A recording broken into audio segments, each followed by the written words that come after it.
Hey Bobcats, Caleigh here with a health update. Meningitis. Most of you have heard of it, but what is it exactly and how can you prevent it? We spoke with Dr. James Gaskell of the Athens-City County Health Department to find out the symptoms of meningitis and, most importantly, how to prevent it. Bacterial meningitis is an extremely serious infection that causes swelling, often of your brain, and then all the consequences of that swelling, which often produce confusion, vomiting, and headache, as well as stiff neck.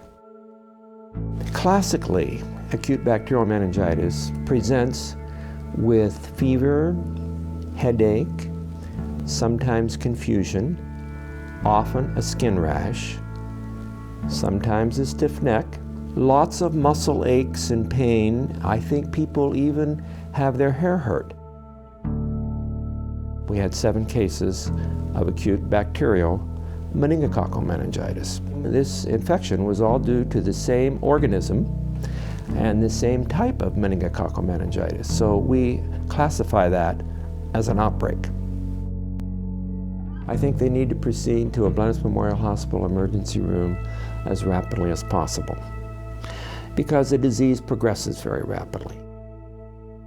Healthy lifestyles. I think it's really important to avoid smoke-filled areas.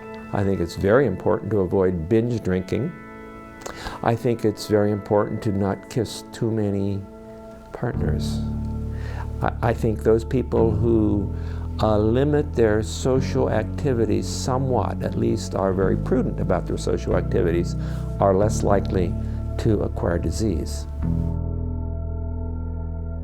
Particularly freshmen and sophomore live in dormitories. So it's common for them to pass organisms among each other because they live in close proximity. Living in close quarters and sharing food and drinks. While these may be common routines among most college students, it's important to remember the risks involved. When in doubt, go to a Blenheim, but try to prevent the trip if you can by staying healthy.